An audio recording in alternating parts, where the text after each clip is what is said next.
வாங்க அதிரசம் எப்படி செய்யுதுன்னு பார்க்கலாம். அதிரசத்துக்கு நான் ஒரு 1/2 கிலோ அரிசி ஊற வச்சிருக்கிறேன். பச்சரிசி எடுத்து ஊற வச்சுக்கோங்க. நல்லா திருகி கழுகி ஊற வச்சுக்கோங்க. ஒரு 2, 3 டைம் நல்லா கழுவிட்டு அப்புறமா தண்ணி ஊற்றி ஊற வச்சுக்கோங்க. 1 மணி நேரம் ஊறட்டும். அரிசி நல்லா 1 மணி நேரத்துக்கு ஊறிடுச்சு. இந்த தண்ணி கம்ப்ளீட்டா வடிச்சுக்கலாம். மொத்தமா வடிச்சிட்டு அப்புறமா ஒரு துணியில பரப்பி விடலாம். கொஞ்சம் ஈரம் உணரட்டு. தண்ணி கம்ப்ளீட்டா வடிச்சாச்சு. காட்டன் துணி நல்லா சாயம் போகாத துணி எடுத்துக்கோங்க. ஒயிட் துணி எங்கிட்ட இல்லை, அதனால நான் கலர் துணியில் போட்டிருக்கிறேன். கலர் துணியாக இருந்தாலும் காட்டன் துணி சாயம் போகாத துணியை பார்த்து நல்லா துவைச்சி அலாசி அதில் காய வச்சுக்கோங்க. ஒரு 1/4 மணி நேரம் இருந்தால் போது 1/4 மணி நேரம் உணர விட்டு அப்புறம் மிக்சியில் போட்டு பவுடர் பண்ணிக்கலாம். பரவாயில்ல, அந்த மாதிரி பரப்பி விட்டுக்குங்க. நல்லா 1/4 மணி நேரத்துக்கு மேலே நல்லா காஞ்சிருச்சு. இந்த பதத்துக்கு வந்துருச்சு. இந்த பதத்துக்கு வந்தாவே நீ அரைச்சிக்கலாம். மிக்சியில் போட்டு பவுடர் பண்ணி எடுத்துக்கலாம். அரைச்சி எடுத்துட்டோம்.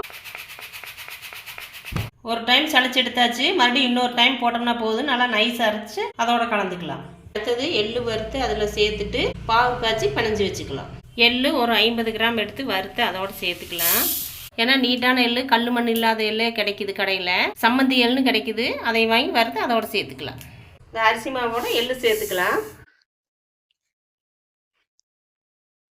வெல்லம் ஒரு 1/2 கிலோ சேர்த்திக்கலாம். ஏன்னா 1/2 கிலோ அரிசிக்கு 1/2 கிலோ வெல்லம் தான் அளவு. நான் 1/2 கிலோ வெல்லம் எடுத்து நல்லா கத்தியில் சீவி எடுத்து வச்சுக்கோங்க. இந்த மாதிரி இல்லைன்னா காய் சீவுறதுல கூட சீவி இந்த மாதிரி எடுத்து வச்சுக்கலாம். இப்படி சீவி வச்சிட்டோம்னா கரையது ஈஸியாக கரைஞ்சிக்கு. 1/2 கிலோ அரிசிக்கு 1/2 கிலோ வெல்லம் அளவு கரெக்டாக எடுத்துக்கோங்க. தண்ணி ஒரு 50 மில்லி சேர்த்திக்குங்க. கரெக்டாக இருக்குது. 50 மில்லி கையெடுக்காமல் கிளறிட்டே இருங்க. அடி பத்திரக்கூட வேண்டாம். நல்லா கெட்டியாக வந்தால் போது. கம்பி பதம் வர வேண்டியதில்லை. நல்லா காஞ்சிருச்சு. அது இந்த பதத்துக்கு வந்தால் போது நீ ஆஃப் பண்ணிடலாம். அந்த மாவோட கலந்து பிசைஞ்சு வச்சுக்கலாம். சோடா உப்பு ஒரு 1/4 ஸ்பூனுக்கு சேர்த்துக்குங்க. சேர்த்து இதோட போட்டு பெரட்டிக்கலாம். அப்புறமா பாகு போட்டுக்கலாம். நீ பாகு கொஞ்சம் கொஞ்சமாக ஊற்றி பெரட்டிக்கலாம். ஒரே முட்டை ஊற்ற வேண்டாங்க. கொஞ்சம் கொஞ்சமாக போட்டு பெரட்டிக்குங்க. அப்போ தான் பதம் தெரியும்.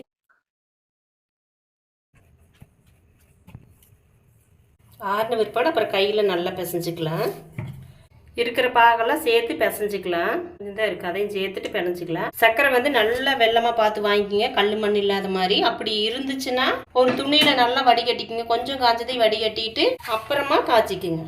கரெக்டாக இருக்குது. 1/2 டம்ளர் வெள்ளத்துக்கு 50 மில்லி ஊற்றுனீங்கன்னா கரெக்டாக இருக்குது. நல்லா ஆறிடுச்சு. கையில் பிசைஞ்சிக்கலாம். இந்த பதம் தான் கரெக்டான பதம். உங்களுக்கு கரெக்டாக இருக்குது. நாம் இன்றைக்கி செய்யக்கூடாது. இது நாளைக்கு இல்லைன்னா நாளைக்கு மறுநாள் செய்யலாம். அப்போ வந்து உங்களுக்கு கரெக்டாக இருக்குது. இந்த பதம் பிணைஞ்சிங்கன்னா தான் கரெக்டாக இருக்குது. நாம் இன்றைக்கி நைட்டு பிணைஞ்சி வச்சுருக்குறோம். நாளைக்கு நைட்டு இல்லைன்னா நாளான்னைக்கு காலையில் போட்டுக்கலாம். நம்ம இன்னொரு பாத்திரத்துக்கு மாற்றிக்கலாம். மாற்றிட்டு அமுத்தி மூடி வச்சிடலாம். மூடி வச்சுட்டு அப்புறம் நாளைக்கு நைட்டு இல்லைன்னா நாளான்னைக்கு காலையில் செஞ்சுக்கலாம். அப்போ தான் நல்லா வரும். நல்லா அமுத்தி மூடி வச்சிடலாம்.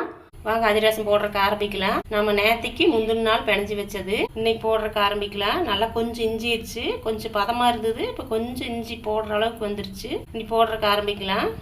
வாங்க அதிரசம் போடுறதுக்கு ஆரம்பிக்கலாம். அந்த மாதிரி உருட்டி எடுத்துக்குங்க. உருட்டி எடுத்துட்டு கையில் வச்சு இப்படி தட்டிக்குங்க. நல்லா மெலிசா தட்டிக்குங்க. மொத்தமாக போட்டீங்கன்னா உள்ள வேகாது. ரொம்பவுமே மெலிசா தட்டிக்குங்க. தட்டிட்டு ரவுண்டாக நீங்கள் அப்படியே ஹோல்ஸ் போட்டு போடுறதா இருந்தாலும் போட்டுக்கலாம். இல்லைன்னா நீட்டாக ரவுண்ட் ஷேப்பில் வரணுன்னா ஒரு கப்பு வச்சு கட் பண்ணிக்கலாம்.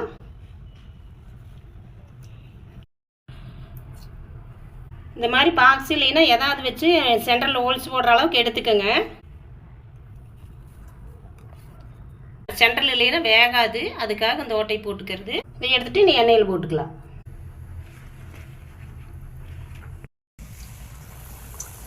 மெலிசா போட்டுக்குங்க. நல்லா இந்த அளவுக்கு உப்பி வரும். வாழை இலையில் தட்டுறனாலும் தட்டி போடலாம். இல்லைன்னா பாலிதீன் கவர் வச்சுக்கலாம். இல்லைன்னா காட்டன் துணியில் கூட அந்த மாதிரி வச்சு தட்டி போட்டுக்கலாம்.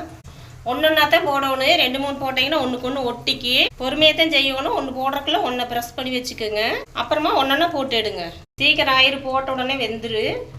அதிரசம் ரெடி. வாங்க சாப்பிட்லாம். ரொம்ப டேஸ்ட்டாக இருக்குது. நீங்கள் மாவு பிணையிறப்ப சாப்பிட்லான்னு தோணும். அந்த அளவுக்கு டேஸ்ட்டாக இருக்குது. சாப்பிட்டே இருக்கலான் இருக்குது பச்சை மாவை. ஆனால் செஞ்சிட்டிங்கன்னா ரொம்ப டேஸ்ட்டாக இருக்குது. நீங்கள் ஒரு மாத கணக்கில் வச்சு சாப்பிட்லாம். ஒரு பாக்ஸில் போட்டு வச்சுக்கோங்க. மூடி வச்சுக்கோங்க. ட்ரை பண்ணி பாருங்கள். ட்ரை பண்ணி பார்த்து எப்படி இருக்குன்னு கமெண்ட்டில் சொல்லுங்கள்.